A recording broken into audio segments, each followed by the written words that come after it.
Hi, friends.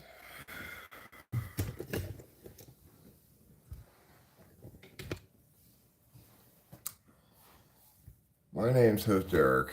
I'm the host of Talking with Famous People,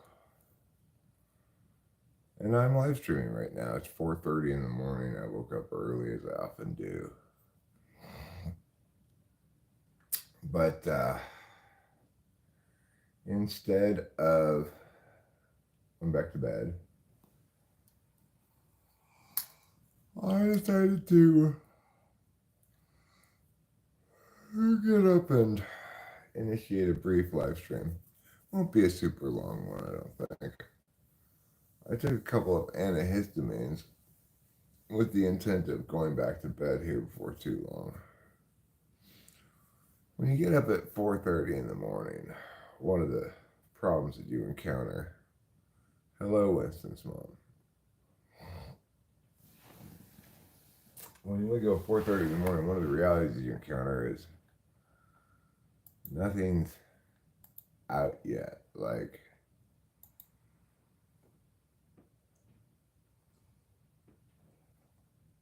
none of the cartoons are out or anything that I like to watch. So what did I wake up feeling this morning?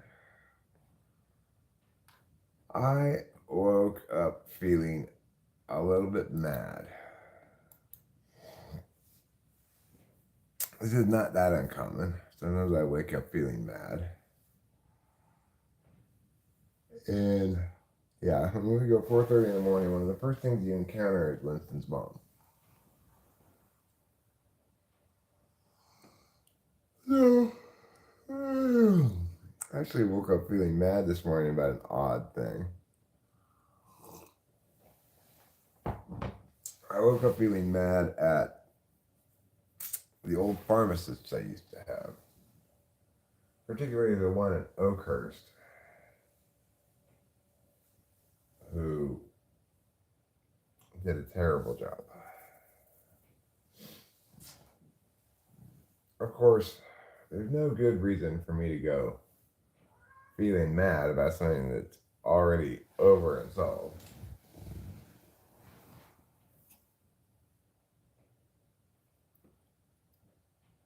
Well, sometimes that's just like life in the big city.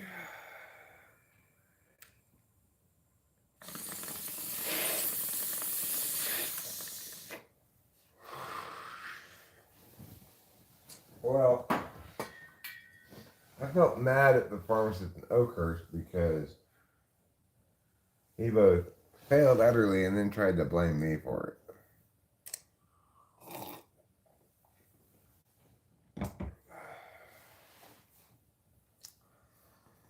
But, as I indicated, it's going to be a fairly short stream. I just wanted to get a few things. Now, I know when my prescription's going to be ready. I'll be able to pick it up this upcoming Thursday or Friday, so like 1 week from today, which is pretty good. Uh, I really did a good job of making my Adderall stretch this month. Much better job than I have in previous months. I'm going to try to repeat that this upcoming month. I'm Boba Fett, I mean.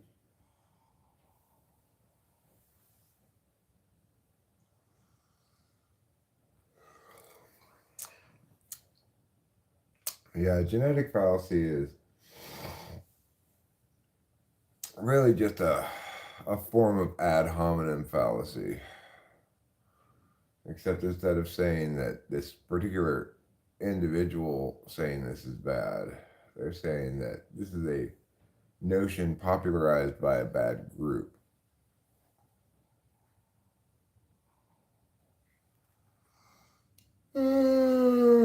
In either instance, it's not an argument against whatever the policy prescription is.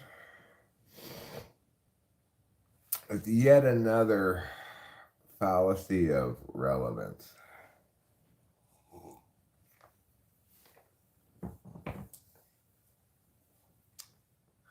Well, I did teach this subject, for instance, Mom. I taught critical thinking.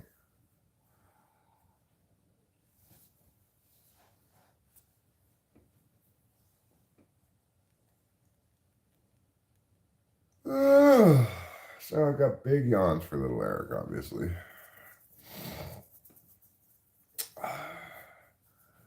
One thing I've noticed is that regardless of why it is the case, maybe that she's a narcissist, maybe that she just is in such typological conflict with her daughter that these things are inevitable. But it seems like just about every single time Rachel talks to her mom, it causes some kind of problem. Like, in this instance, it's not a big deal at all, but it causes distress in Rachel. Like, what happened in this time was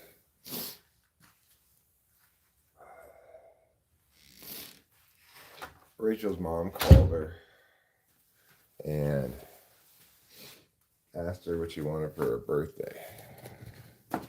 So, Rachel answered the question like a normal person would. And said, like, I want a Sephora gift card.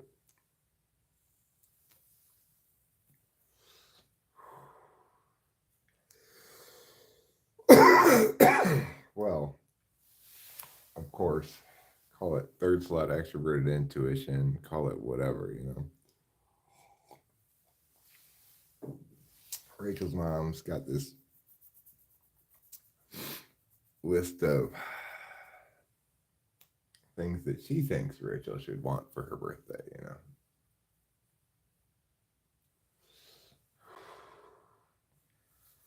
So then after the conversation's over, Rachel came down and was like, well, my mom wants to buy us a gift card for whatever restaurant we're going out to dinner at. I'm like, I'm taking you out to dinner for your birthday. Your mom can get you something else if she wants to get you something for your birthday. It's ridiculous. Why does everything have to be so difficult after you talk to your mom?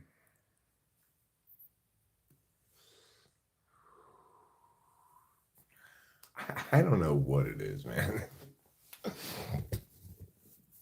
Her mom's been plenty helpful, even good to us on multiple occasions, and very much not helpful or good to us on other occasions.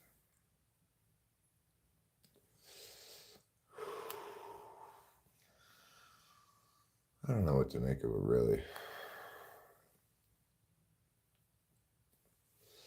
It is cold out here this morning.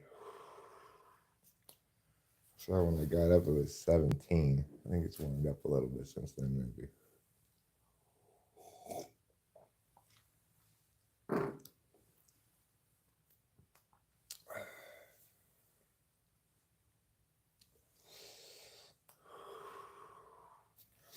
I took a half a Klonopin last night, which means I slept like a log. I haven't taken one in a little while.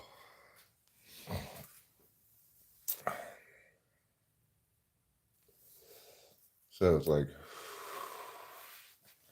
there was a stretch of time where I was feeling kind of depressed or whatever. And I started thinking maybe it was my periodic use of Klonopin. So I kicked it for like at least a couple of weeks, a few weeks or whatever.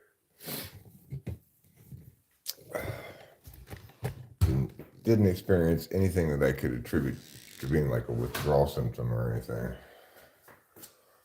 So I've concluded it likely had nothing to do with it. Nevertheless, I woke up something other than joyful this morning. I don't know if that has anything to do with it or not. I don't exactly feel sad or anything.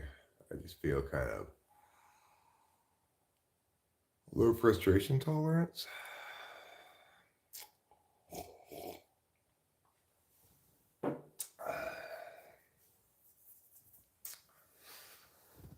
Could just be, I'm just saying, I didn't wake up feeling especially joyful this morning. And it makes me muse about possibly maybe the climate has something to do with it, but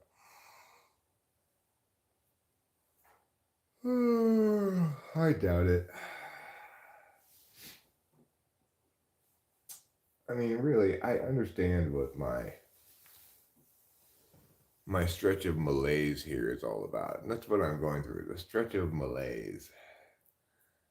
And Boba Fett, you're right about that. Women and their moms is like guys and their dads. Yeah, I had a challenging relationship with my father, that's for sure. I dreamed about my parents again last night, which I do every once in a while. Last night I dreamed about my mom was talking to me about something. I have those dreams a lot less often because I lost my mom a lot longer ago. Is it malaise or ennui? That's it's an excellent question, Winston's mom. If Lou Reed is ennui, who is malaise? Um,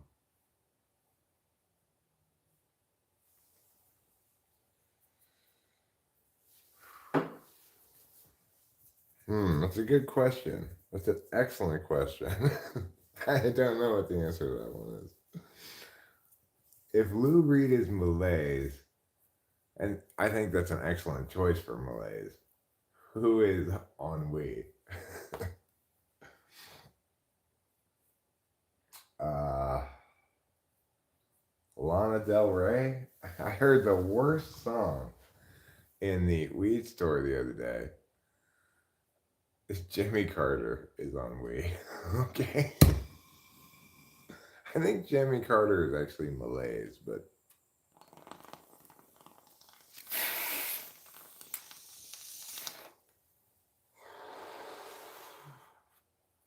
and Cosmic Bench Star. I don't know if you're consciously or unconsciously doing it, but you're referencing an episode of The Simpsons.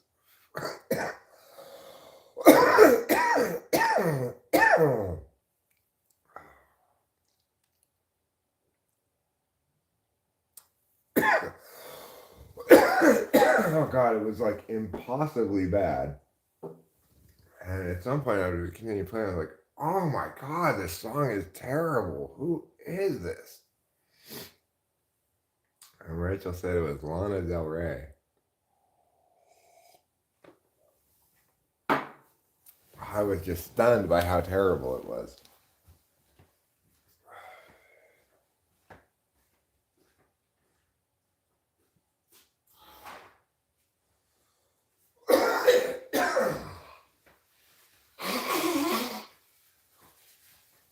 Now,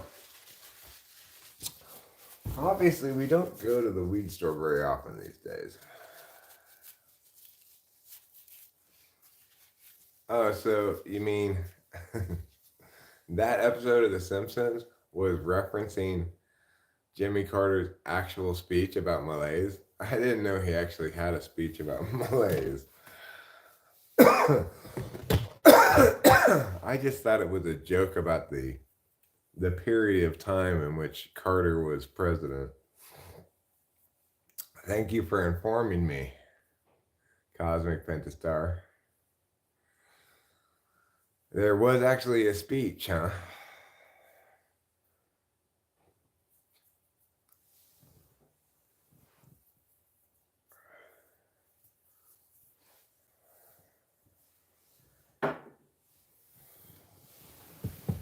All right, so let's agree then. Let's agree on the following. Jimmy Carter represents malaise, and Lou Reed represents ennui.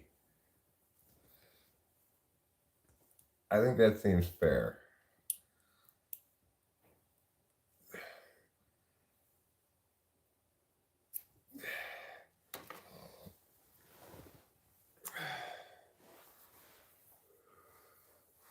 I didn't know that either, Winston's mom. I knew that there was a reference to Jimmy Carter's malaise in a Simpsons episode, but I did not know that it was referring to a specific speech. So thank you for that, Cosmic Pentastar.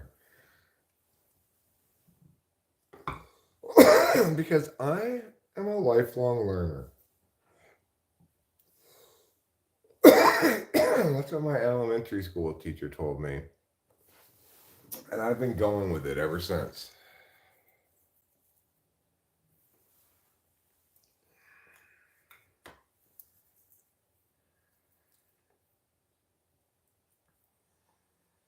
So, like I said, we don't go to the weed store very often because we have plenty of weed. But Rachel and I decided to go there.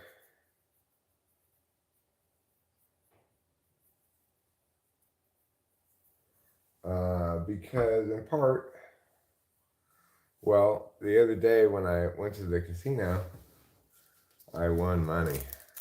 So I figured we could spend some of those winnings on some new vape pens for Rachel. Rachel doesn't really like to smoke bong rips. Because they make her cough too much. So she mostly just smokes these various vape pens. We've got a bunch of them now here. Should people respect a one-termer POTUS? Yeah, sure. One of our greatest presidents was Polk. He was a one-term president. And he made that clear before he ran for office that he wasn't going to be going for a second term. And then he didn't. And good for him, you know?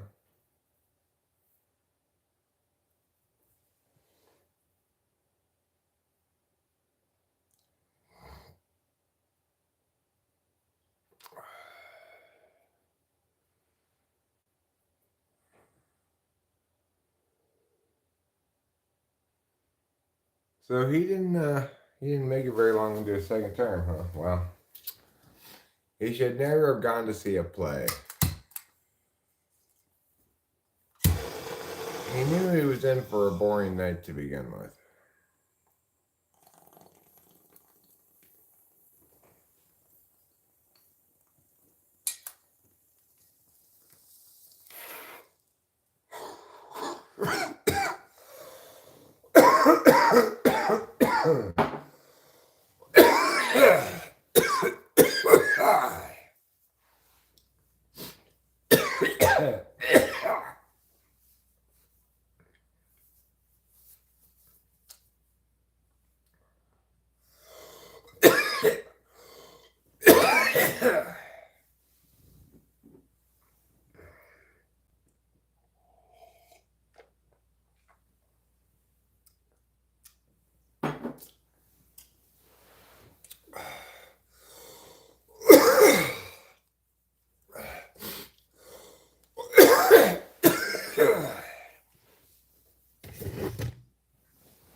The number one lesson to be learned about Carter's presidency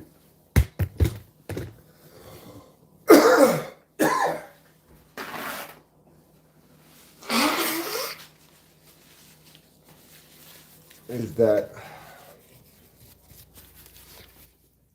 it's a bad idea to elect someone soft.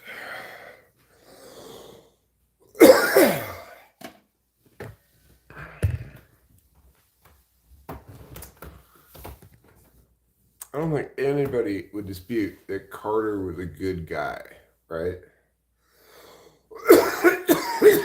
Still is.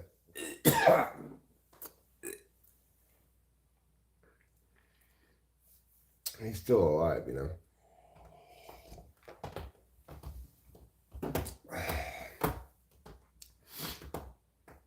Well, yeah, Carter was a good guy. He's a good guy.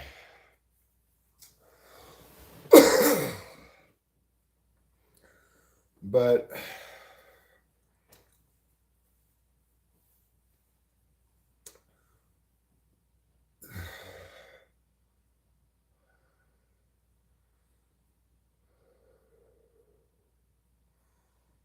I've not heard that cosmic pentastar. It seems very unlikely, but it's possible. Regardless of the hostages, Carter fundamentally believed in compromise, you know? The problem with compromise is it's never the best choice, right?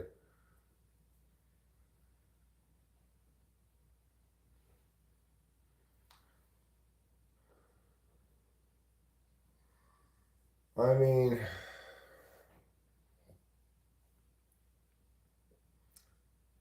then we'd have to have a blanket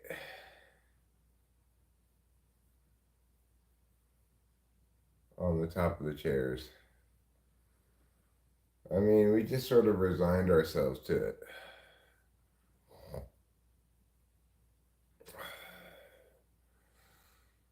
Um, this is the idea that this is the wrongness between the two polar wrongnesses. We don't want someone who's an agitator, a dogmatic follower of this ideology or that ideology, a partisan, right? But we also don't want a middle of the road compromiser. Because while neither of the polar ends are consistently correct, right? Neither is splitting the difference between them. On any given issue, there's one correct position. It may be the position of this side or that side, or it may not be the position of any side. But what it never is a compromise between two wrong positions. So that's what was wrong with Carter fundamentally, is he was a compromiser. Compromisers are in some sense better than partisans because at least they have the right attitude that we're all on one team and let's work together in some sense, or let's be right together, you know? But in another sense, they're more dangerous than just wrong people who are aggressively wrong on one direction because it's a sweeter tasting poison, you know? It's still wrong, but people are more likely to be fooled into thinking it's the solution to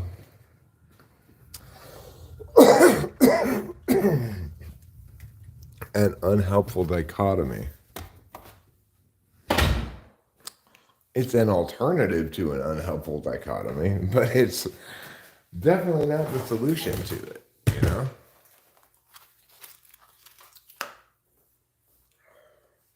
Boy, that was excellent political discourse right there. Everybody should write that down. It explains so much.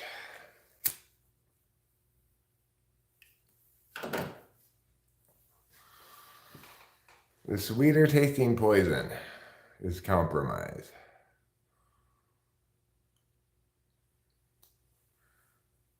What is Flu State streaming right now?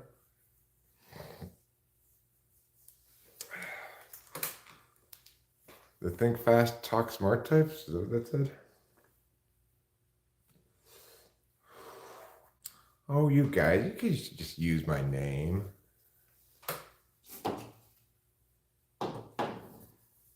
Types. Think fast and talk smart and be correct? There's one such person. I'm not representative of a type. I'm representative of Eric.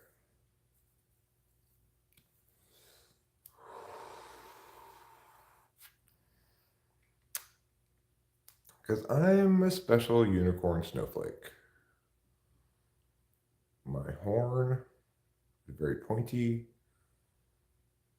My snowflake is very unique.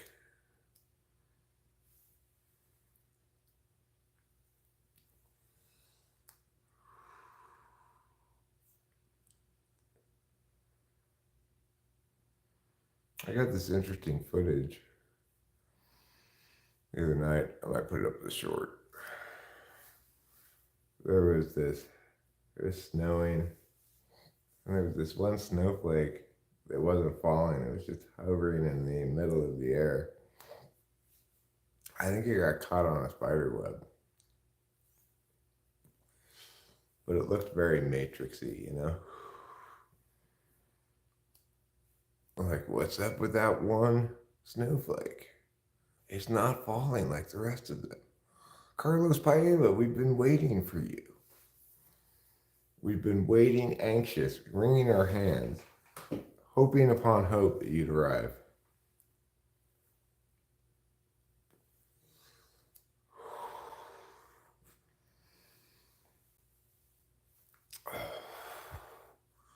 So,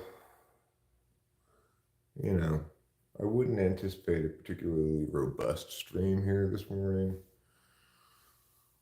I'm just kind of killing time till I go back to bed.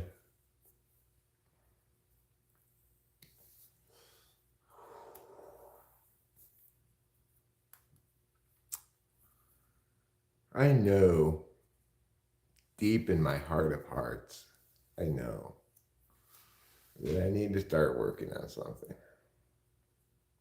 Something of significance.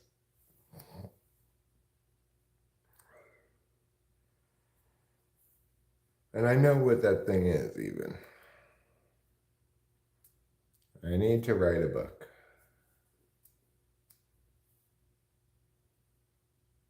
I need to write a book about cognitive functions.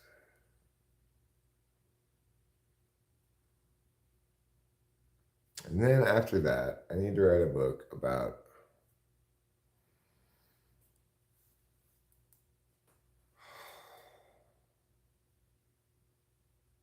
basically about epistemology and ontology as informed by cognitive functions.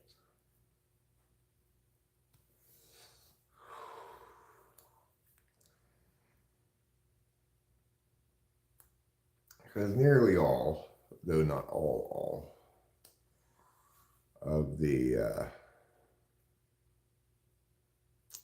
Greek philosophical questions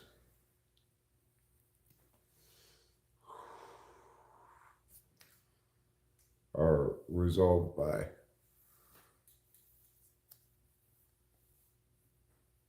my answers.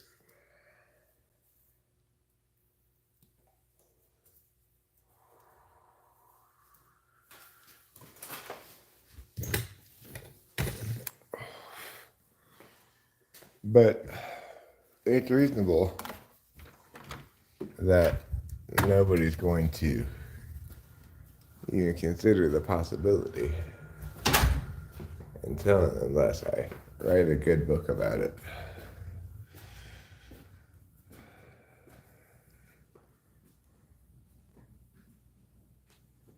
No, I think the snowflake got caught on a spider web that was hanging down.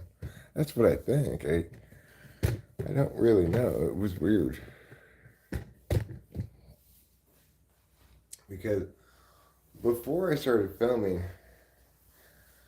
it actually happened multiple times. Like it was snowing, and then one snowflake would like come a little bit under the overhang thing, and it would just spin in one spot for a stretch of time before falling again, while all the other snowflakes were just falling all around it.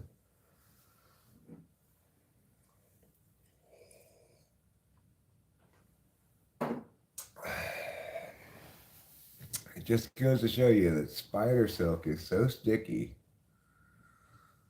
that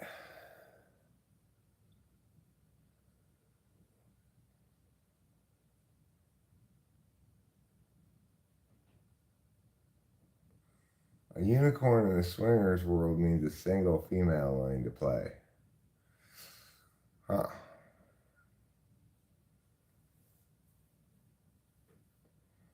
Well, true, but I'd point out Winston's mom. My big point is do not think it is correct to say that NTPs like me think fast, talk smart, and are correct. We may pretty uniformly think fast and talk smart, but that last bit, being correct, is something that's fairly well unique to me.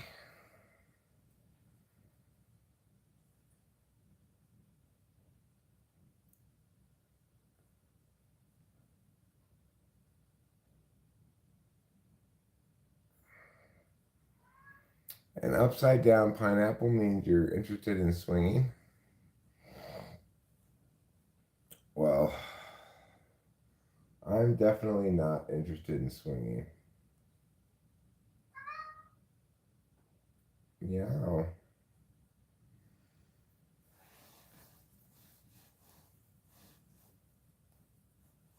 That just sounds like horrible relationship destroying horror. Ben Shapiro thinks fast, talks eloquently, and is pretty much always wrong.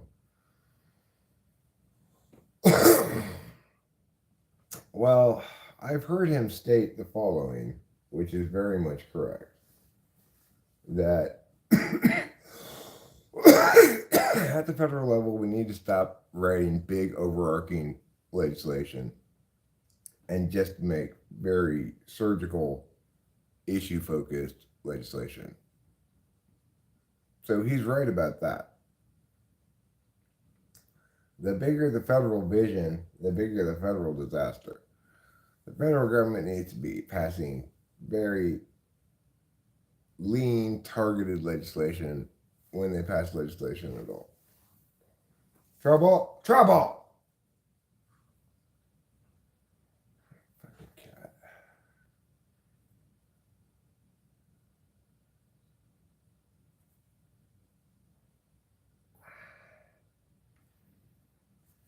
But what I've also seen Ben Shapiro do plenty of times is play this left-right game where he demonizes the left, pushes on hot button social war issues.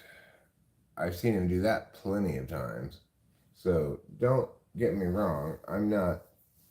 A I'm not shilling for the guy at all. But he's right about the appropriate breadth and scope of any given piece of federal legislation should be as narrow as possible.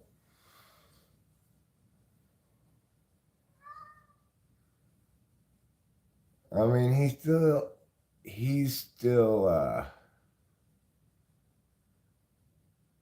well, that's just fucking super incredibly wrong, right?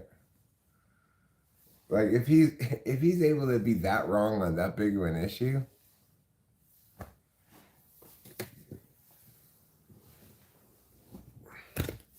it's nice to end up on the right side of history. I wonder what if he still thinks that's a great idea. Mandatory infinite booster shots.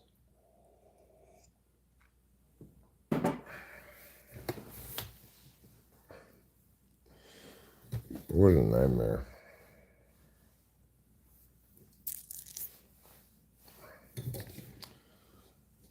Where did I leave my cigarettes? Oh, they're there. They're in my pocket.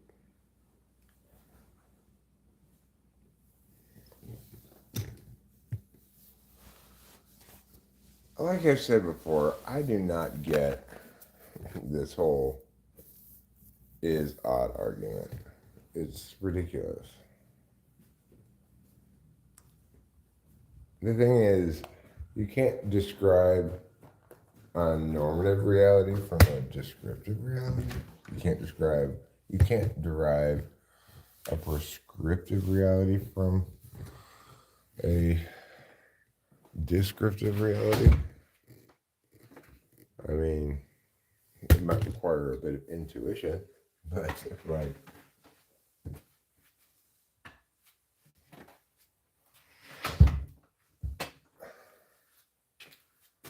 My problem is a headache. You should take Tylenol. I mean, is that so?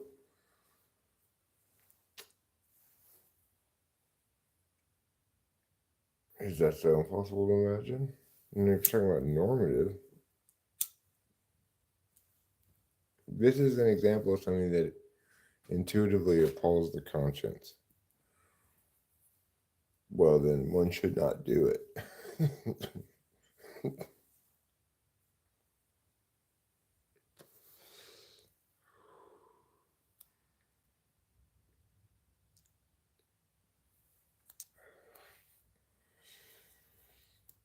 No, it's normative reasoning affords us, if it's done properly, foreknowledge regarding whether a prospective act qualifies as morally permissible or not.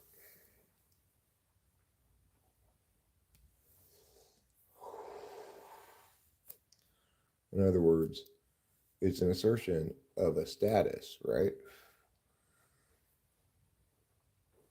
So it's basically this whole is odd argument, I think, is basically utilitarianism wrapped in a different package.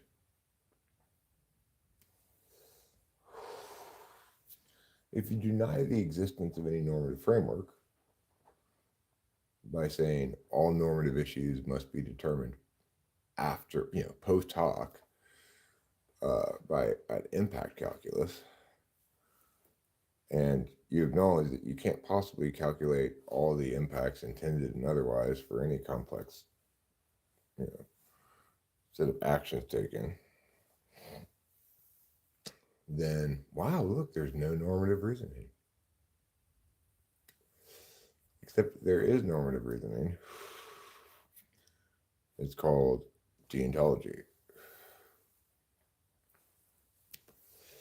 Yeah, but that's just based on faulty reasoning in the first place. No, absolutely it's not. It just acknowledges that we begin with an intuitive axiom. That axiom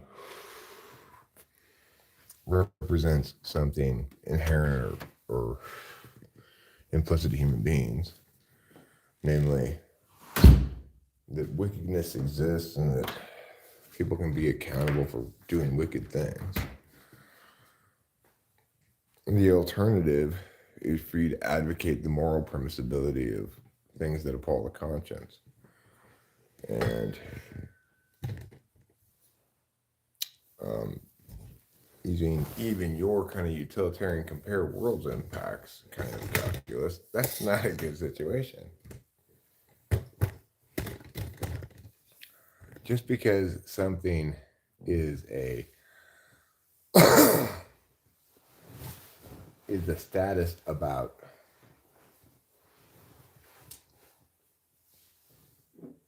it's a status regarding an ontological matter that's non-corporeal doesn't make it less real. Yeah, I mean, I think I think conscience / authentic, naturally occurring repulsion to evil is probably an FI thing. But, evil takes a lot of forms. It's not just force and violence.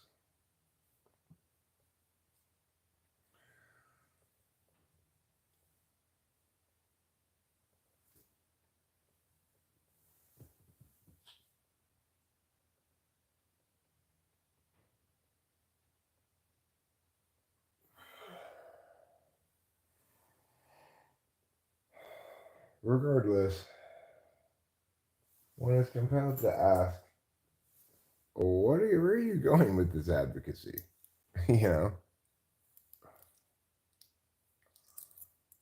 Where are you going with this advocacy? This is odd thing. ridiculous. It's like determinism. Where are you going with this advocacy? Are you advocating that people not be held accountable for their actions?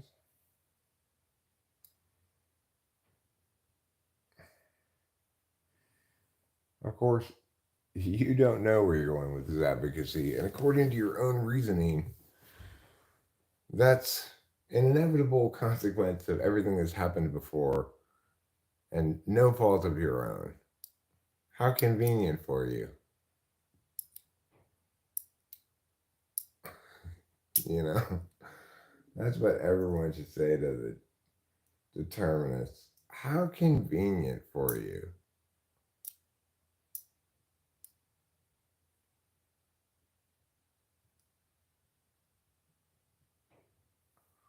Well, he was wrong, Carlos Baeva.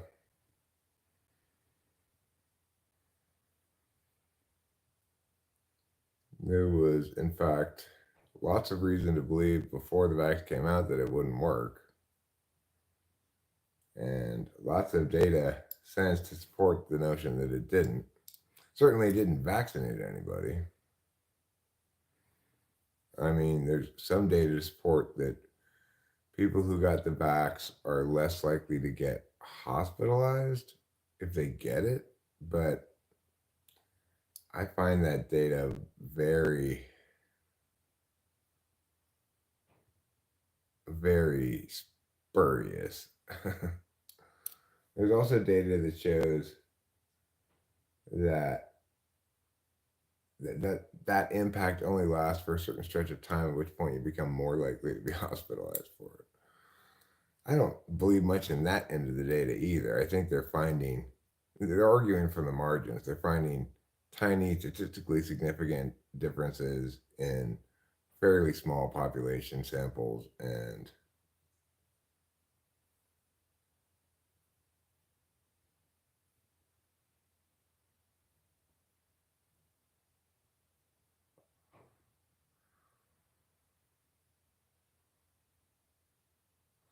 well, there is data.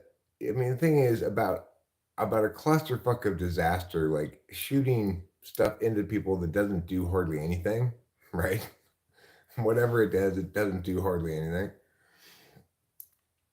And then swimming around in the margins of the data pool, finding finding correlations to draw circles around.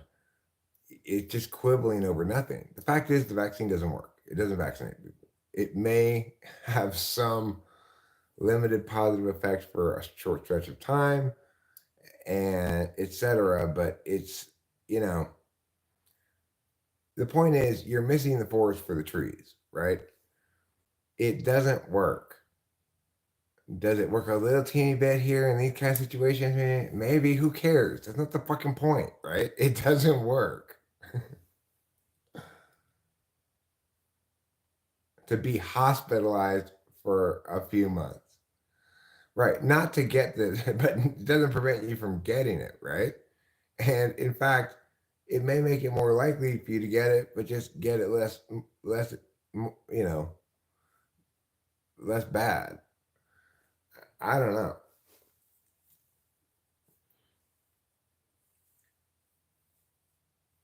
I don't remember how long it was after we got the vaccine that we got COVID, but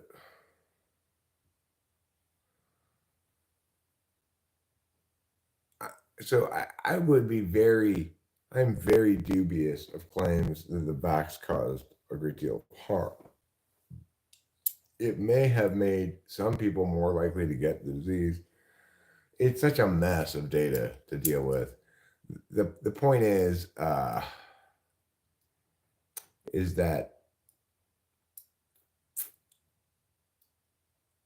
it it doesn't work. That's the point, right? Not that it's bad, not that it doesn't maybe have some tiny benefit, but that fundamentally it doesn't work.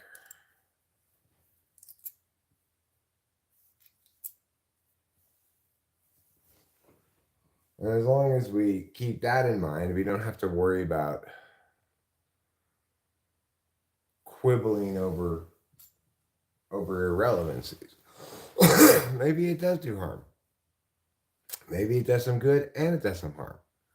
The point is, it doesn't work. So we start by acknowledging that, okay?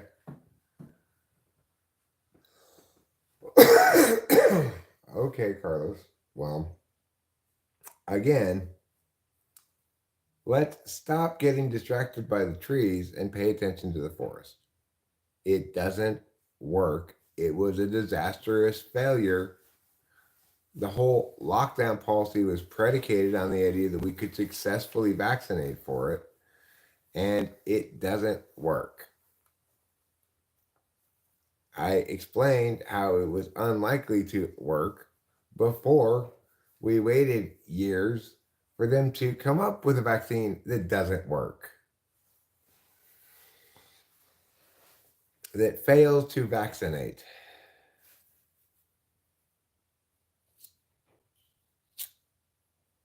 So we should all be angry about that. And we should all acknowledge that we were wrong to have those lockdowns.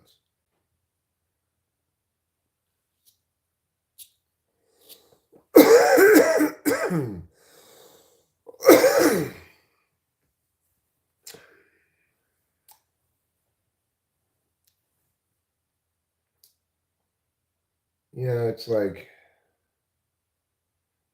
it's easy to get caught up in the enthusiasm for anything that supports your side of something. But if your side is always to be the most correct about it, then you don't have to worry about that.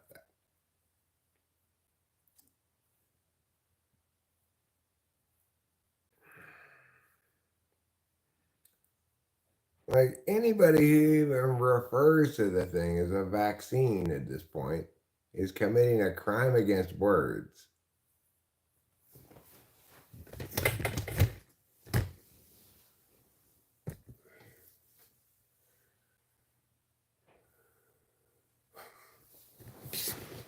Somebody should make me the word police.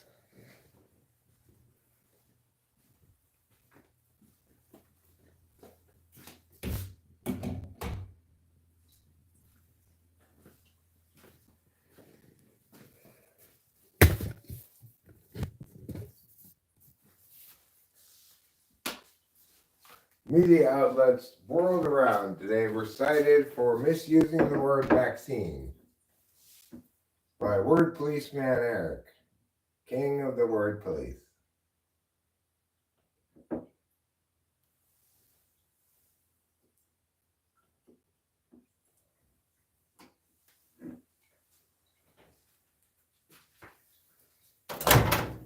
Wouldn't the world be a better place if I were king of the world place, the word place?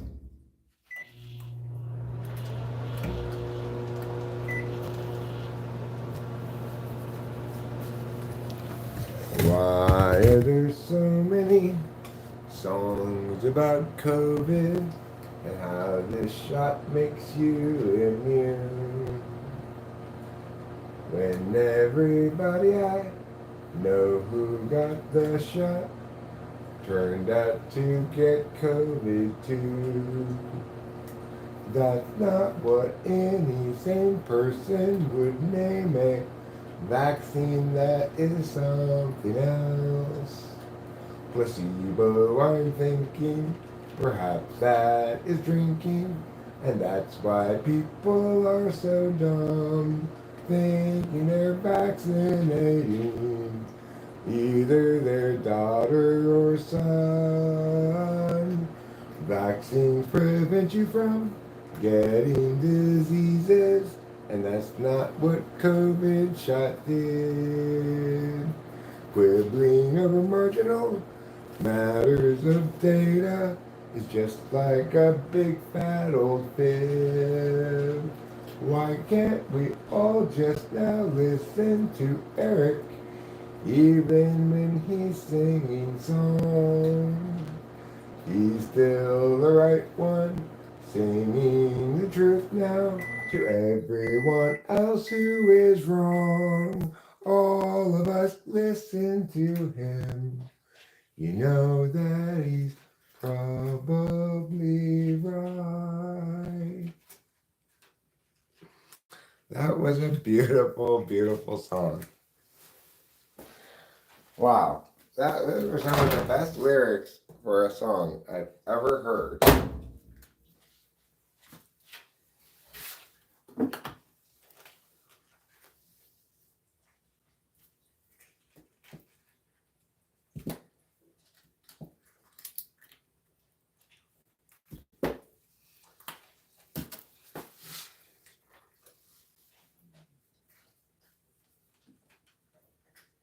So the Bitcoin ETF was approved yesterday by the SEC. Again, Elizabeth Warren was all like, me, oh no, I'm scared of crypto.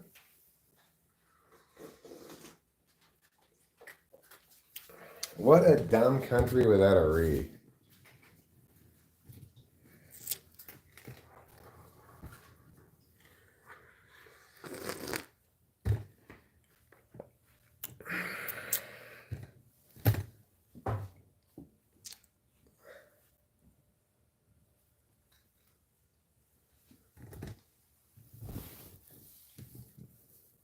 Your country has the highest vax rate in Europe and the highest rate of COVID infections. Amazing. What a great vaccine.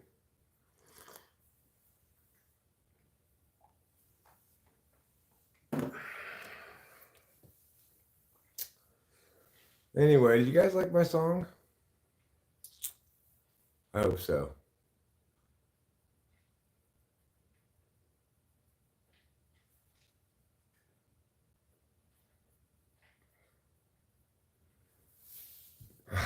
Well, yuck, yuck, yuck.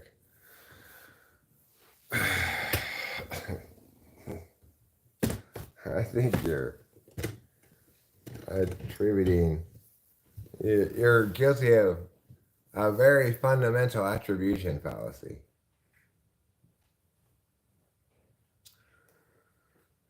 I like my attribution fallacies like my laws of physics. Fundamental.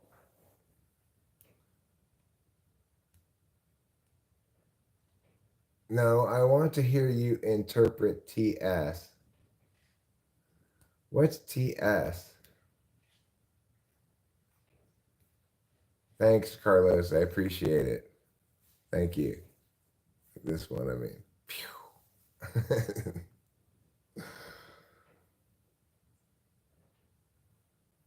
That's a good song, Rainbow Connection, you know.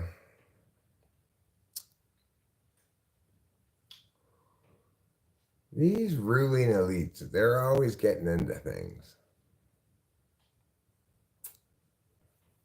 They're always causing everything that happens. You think Taylor Swift caused it? Mm-hmm. Is she part of the ruling elites?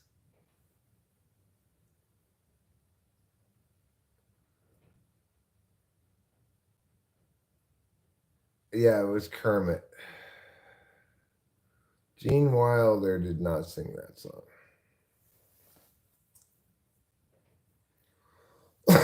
Gene Wilder, he seemed to have a lot of sadness in him. You know, he was a good actor. I don't know if he's still alive or not, but he had a lot of FI in him. You could just smell it.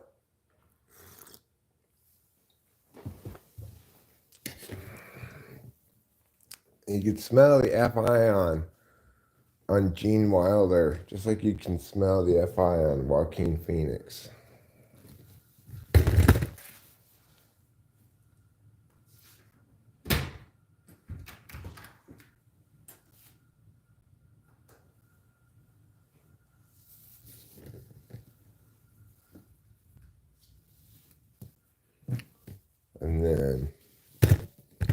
Gene Wilder.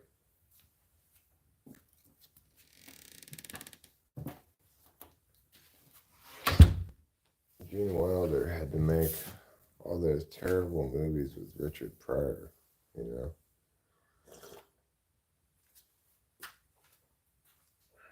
know. So he had a hard life.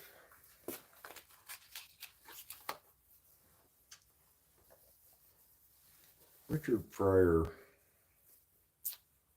was not a man without his problems.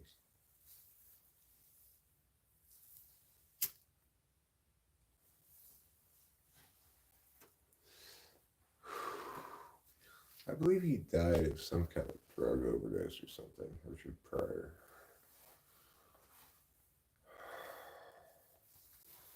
Or maybe I don't know, he got sick or something? I don't know. What happened to Richard Pryor?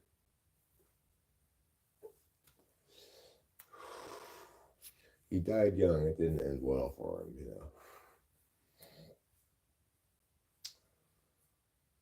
And he also died knowing that he made all those terrible movies with Gene Wilder.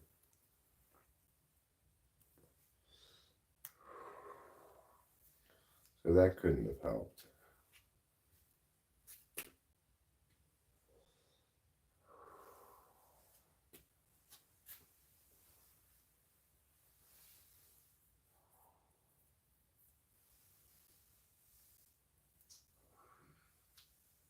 It's so cold out here. It's so cold that I have to go inside the house.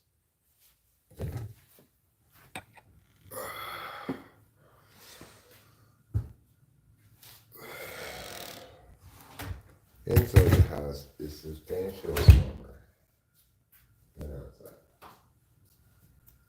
By a large amount of warmnesses. Cosmic Pinch Star says he thinks he was ill. Gene died a few decades ago now.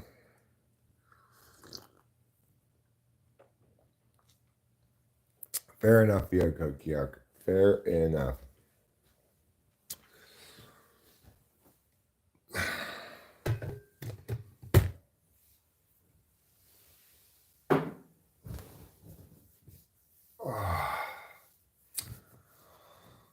But I don't expect that I'll be. Richard Pryor lived till he was 65? I thought he had died young, like in his 30s. Uh-oh. Mandela effect. Didn't he, like, catch himself on fire smoking crack or something? I'm pretty sure. I am very sure that Richard Pryor died before 2016. When did he stop making movies? Like 1989?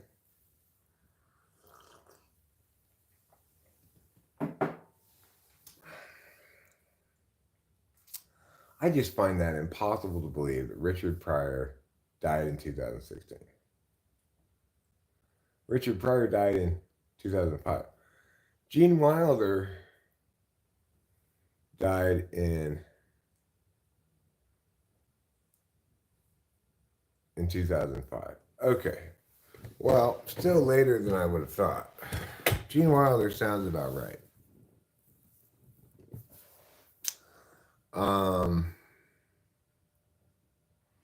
I will say Gene Wilder's death in 2016 is not a few decades ago. He was diagnosed with multiple sclerosis in 1986. I know not only is Ozzy Osbourne still alive, he's still making commercials. So, good for him, I guess, you know.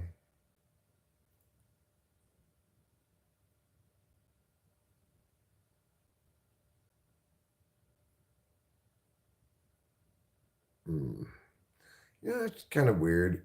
You never hear of anybody having singular sclerosis. just multiple. If there is no singular sclerosis, then why don't they just call it sclerosis? These are important questions we need answered.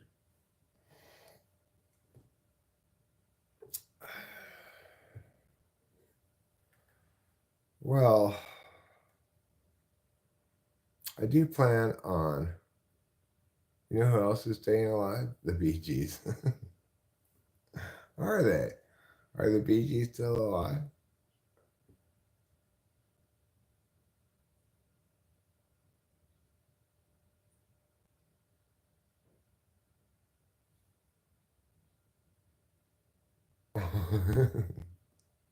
I'll just have the one sclerosis, thanks.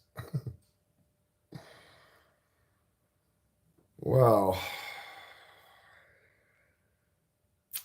anywho, I'll probably go back to bed very shortly. What was I waking up feeling? I woke up feeling mad, you know. I woke up feeling mad at pharmacists that I've dealt with in the past. I'm checking out the old release calendar. Oh, Sasaki and Peeps is out, episode 2. I'm loving Sasaki and Peeps.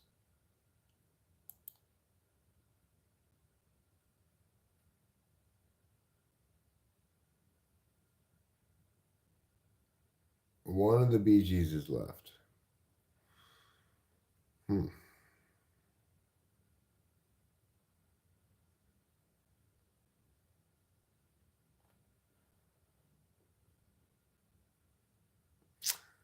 I will share with you a link right now.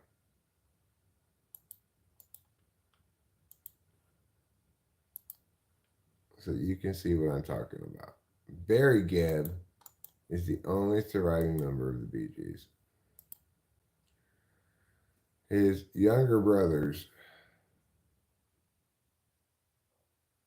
Robin and Maurice,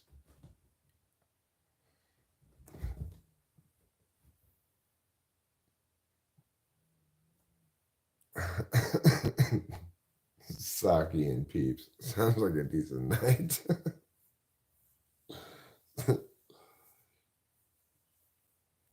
I think you could also say sounds like a good Easter. But anyhow, I'm going to wrap it up. I'm going to watch the Saki and Peeps. And I'm going to go back to bed. I just wanted to stop in, say hello to everybody, and, you know, feel reconnected to my online friends. Until next time, adieu.